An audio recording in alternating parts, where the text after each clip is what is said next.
What's up, everybody, man? It's your boy, Mr. Dewey. Coming at y'all with another video, man. And today, man, I am going to take a quick recap of the 2018-2019 Philadelphia Eagles football season and a quick preview to the 2019-2020 season.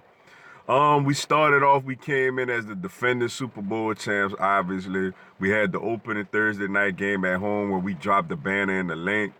And Jay Ajayi had 2 rushing touchdowns. And at the end of the game, man, a pass from Matt Ryan to Julio Jones. Ronald Darby was able to shove Julio Jones out of bounds as we hung on and beat the Atlanta Falcons 18-12 to go to 1-0. Week 2, we took on the Tampa Bay Buccaneers, man, and fell behind pretty significantly.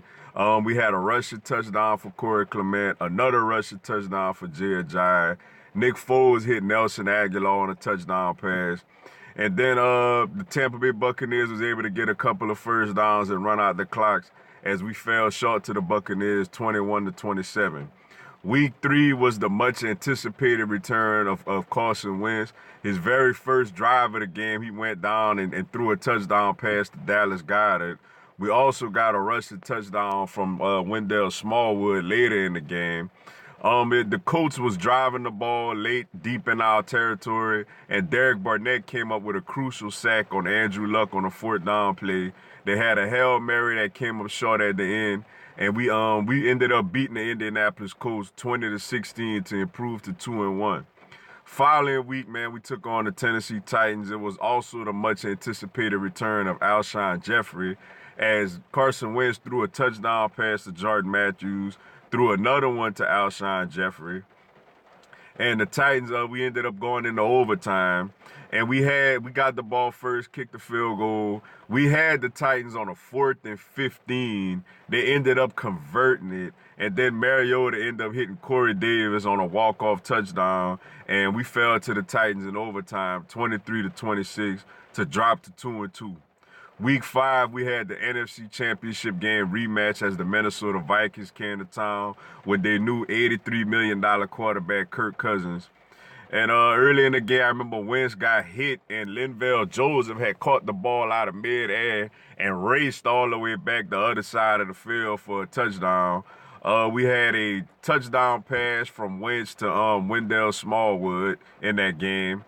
I forgot who else scored the first touchdown. But then we ended up, we was down by 9 points.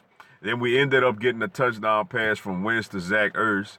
And we kicked the onside kick, which we nearly recovered, but we didn't. And we fell short at home to the Minnesota Vikings, 21-23, which dropped our record to 2-3.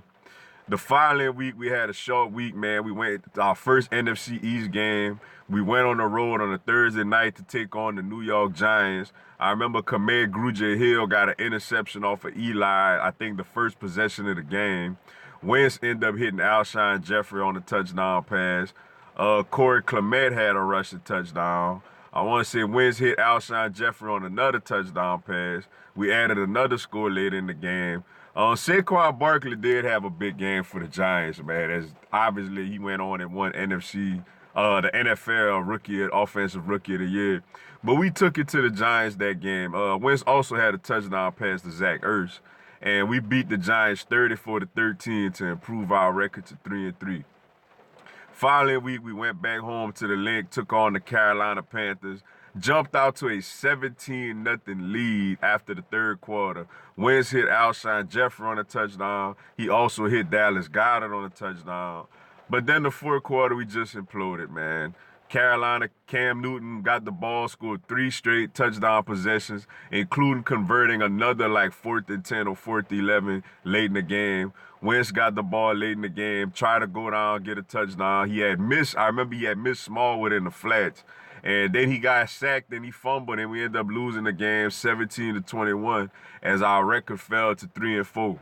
Following week, man, we went on the road to London to take on the Jacksonville Jaguars. I remember Wentz hit Dallas Goedert on a touchdown pass. Then he threw a screen pass to Wendell Smallwood, who ended up scoring. And he also hit Zach Ertz on a touchdown pass. And they had the ball late in the game, and we actually came up with a 4th down stop this time. and we held on to beat the Jacksonville Jaguars 24-18 to improve our record to 4-4 heading into the bye week. After the bye week, man, we had a Sunday night showdown as the Dallas Cowboys came to town. Wentz hit Zach Ertz on 2 touchdown passes. And we couldn't stop the run, man. Ezekiel Elliott just ran all over us, and they was they was able to hold us off, and they beat us 20-27 in the link as our record had dropped to 4-5. Following week, man, we went down to New Orleans and took on the red hot New Orleans Saints. We got a rushing touchdown for Josh Adams, and that's all we got, man. As we completely got obliterated by them. The worst loss in the Carson Wentz, Dougie P era. Wentz had by far the worst game of his career. No touchdowns, 3 interceptions. As the Saints beat us 7-48, and our record dropped to 4-6. Following week, we came home, took on the New York Giants, and they jumped out to a 19-3 lead on us, but led by a crucial interception by Malcolm Jenkins late in the first half. We had a rushing touchdown from Josh Adams. Wentz threw a touchdown pass to Zach Ertz, and we hung on, man. We came all the way back. Had a drive at the end. Jake Elliott ended up kicking the field goal to give us the lead. And I want to say we won this game. It was either 22-19 or 25-22, something like that. And we improved our record to 5-6.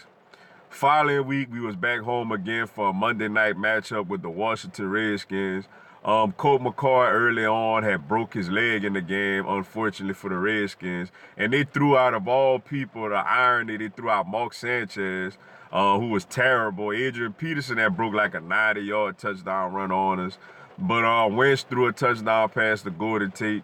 He threw another touchdown pass to Jordan Matthews. Darren Sproles had a rushing touchdown, I remember. And we ended up beating the Redskins 28-13 to improve our record to 6-6. Following week, we had a huge NFC East division showdown on the road. Basically, you could arguably say it was the NFC East championship game, which it ended up being, as we took on the Dallas Cowboys. Very controversial officiating in the game. As the opening kickoff, they fumbled the ball and we clearly recovered it, but apparently it wasn't a clear recovery. I ain't even gonna get into all that again. But we had a touchdown pass from Wentz to Alshon Jeffrey. We had a touchdown pass from Wentz to Dallas Goedert. We had a touchdown pass from Wentz to Darren Sproles. And we ended up going into overtime, and Dallas got the ball first. On the third down play, Rasul Douglas actually knocked the ball away from Amari Cooper, but it happily bounced in the air, and Cooper plucked it out the air and went in and scored as we lost in overtime to the Cowboys 23-29 to drop our record to 6-7. Then it was discovered that Carson Wentz had a back injury, and we basically shelved him for the rest of the season. In comes Super Bowl 52 MVP Nick Foles, as we went on the road and took on the heavily favored Los Angeles Rams in a Sunday night matchup. And Foles had a great game, man. We had a rushing touchdown by Josh Adams. We had 2 rushing touchdowns by Wendell Smallwood also. We jumped out to a big lead. The Rams started coming back at the end, but we ended up coming up with a huge stop at the end of the game to hang on to get a 30-23 win on the road against the Los Angeles Rams to improve our record to 7-7. Following week, man, we came back home for the final game of the season at the Link as we took on the playoff-bound Houston Texans. Nick Foles threw a touchdown pass to Darren Sproles. He also threw a touchdown pass to Zach Ertz. He also threw a bomb to Nelson Aguilar for a touchdown. And late in the game, man, we had a big lead, but Deshaun Watson and Houston Texans came roaring back to take the lead, to take a 30-29 lead. Then we went on a crucial drive, man, to save our season. Nick Foles got hit hard by Jadeveon Clowney. He even had to come out for a play as he hit Alshon Jeffrey on a nice pass. Hit another nice pass to Zach Ertz. Got another nice run by Darren Sproles. And Jake Elliott hit the walk-off field goal right down the middle to give us a 32-30 victory to improve our record to 8-7. Then finally, week 17, man, we went on the road to take on the Washington Redskins. As not only did we need to beat the Redskins, but we also needed the Chicago Bears to go to Minnesota and knock off the Minnesota Vikings. Nick Foles hit Alshon Jeffrey on a touchdown pass. He also hit Nelson Aguilar on a touchdown pass. He got injured for a little bit. In came Nate Sudfeld, and he hit Nelson Aguilar on a touchdown pass. As our defense really played well, granted against a fifth-string quarterback, basically. But we ended up shutting out the Redskins 24-0 to improve our record to 9-7. And lo and behold, the Chicago Bears actually did go on the road and knock off the Minnesota Vikings. So with all the adversity, all the injuries, and everything we dealt with, the Philadelphia Eagles still made it into the playoffs as the 6th seed in the NFC wildcard playoffs, which the wildcard round, we went on the road and took on those Chicago Bears at Soldier Field. Nick Foles had hit Dallas Goedert on the touchdown pass, and then late in the game, man, down 10-15 on a 4th down play, Nick Foles hits Golden Tate on a touchdown. We didn't get the 2-point conversion, but we took a 16-15 lead. Trubisky led the Bears all the way back down, man, into field goal range. They kicked Cody Parkey, made the field goal, but Dougie P called a timeout to ice him. And then right after that, we had a tip kick at the line of scrimmage as the ball hit the upright, then hit the crossbar, and came off no good as we escaped Soldier Field with a 16-15 win to go on and advance to the divisional round to take on the team with home field advantage, the New Orleans Saints in New Orleans. Jumped out on them, man. An interception by Cre'Von LeBlanc, the very first play of the game. Nick Foles hits Jordan Matthews on a touchdown pass. Then he also gets a quarterback sneak for a touchdown. But then after that, man, we didn't score again. Late in the game, we was down 14-20. Will Lutz missed the field goal, which gave us the ball back with a chance to go down and take the lead. Foles hit Ertz on a nice pass. Then we also got a roughing the passer call against Foles. And then we threw the pass. Unfortunately, it bounced off of Alshon Jeffrey hands right into Marshon Lattimore hands. And we fell short, man. And that was the end of the season as we lost to the New Orleans Saints 14-20. All in all, man, up and down season, obviously, for the most part. We looked like, at times, man, after that first Saints loss, man, we looked dead. It looked like the season was over. Nothing was going well, you know. Then, Wentz played well in the 3 division games. We won 2 of them. And then the last one, man, we had an unfortunate loss to Dallas. And then came Nick Foles, man, who really had galvanized this team, brought the team together. And we went on a real run, man. And, you wonder if Jeffrey would have caught that pass, what could have been. But, it is what it is, man. I'm proud of this team, man. We faced a lot of injuries and adversity, man. And for us to still make it to the second round, I feel like is a good job by this team and this organization, man. Going forward in the next season, man, we got decisions to make. We got notable players such as Brandon Graham, Jordan Hicks, Ronald Darby, Jay Ajayi, Michael Bennett, Chris Long. We got to make a decision. We got to see what's up with Jason Peters. It's a lot. Nick Foles. It's a lot of decisions that need to be made, man. It's a lot of people who've played. Nelson Aguilar, Golden Tate. Also, it's a lot of people, man, who've played productive football for us. That it's a good chance that they're gonna walk away in the offseason, man. But the team needs, man. We need a running back. We need a running back, man. We got to see what we're going to do for cap flexibility to see if we're going to go after a guy like a Le'Veon Bell or one of these second-tier running backs like a Mark Ingram or Tevin Coleman type of running back. Or we going to just wait for the draft to try to get a running back in the draft. But we definitely need to address this running back situation. We need to address it. We need to get a deep threat. Whether we go after a Deshaun Jackson or a John Brown or wait in the draft or give Mike Wallace another shot at it as he was injured all of last season pretty much. We need some more depth on the offensive line. Unfortunately, it looked like Brandon Brooks may miss most, if not all, of the following of next season with that late Achilles injury. Jason Kelce is getting a little older. Jason Peters, like I said, we got to make a decision on him. Wisniewski getting a little older. So we got to get a little more young depth along the offensive line.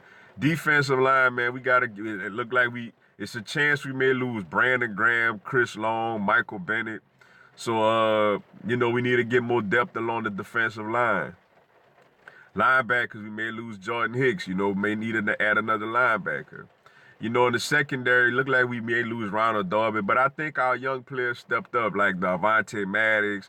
I don't know if we're gonna keep Cravon LeBlanc now, but I felt like he really held it down in the slot. Jalen Mills. I'm not very fond of him, but I mean he does.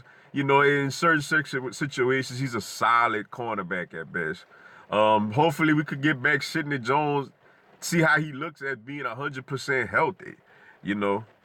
We look like it don't hurt to add one more guy, especially probably a veteran. But it look like we got some young corners to work with. At safety, it'll be nice to get Rodney McLeod back to go along with Malcolm Jenkins. And as far as the scheduling next year, man, obviously we don't have the schedule as far as which week we play what opponent. But we know the opponents we got. Obviously, we got the Dallas Cowboys home and away. That's gonna be two big matchups next season. We got the Redskins home and away. We got the Giants home and away. We match up. We finished second in the division, so we match up with the second place Atlanta Falcons in the NFC South. In Atlanta, we're gonna play them in Atlanta. We match up with the second place NFC West Seattle Seahawks. So we get the NFC East play the NFC West at home. So we're gonna get the Seattle Seahawks this year. The team that we play the whole NFC North this year. We're gonna get the Green Bay Packers on the road. We're gonna get the Minnesota Vikings on the road. We're gonna get the Detroit Lions at home in a rematch with the Chicago Bears at home. We match up with the AFC East. We got to go play the Miami Dolphins on the road. We got to go play the Buffalo Bills on the road. We get the New York Jets at home, and we get the Super Bowl 52 rematch, which should be a huge matchup, which I'm expecting to be, probably a Sunday night matchup as we get the New England Patriots at home in the Link this season. Looking forward to next year, man. Looking forward to this off season to see what we gonna do, and looking forward to see how this team gonna do in the off season, and I'm already ready for next season, man. It should be a blast, yo. But with that being said, man, that's all I got for y'all today. Appreciate y'all checking out the video. Go and give me a subscribe, man. I'm gonna have Eagles content throughout the season. Y'all have a blessed one. Fly, Eagles, fly.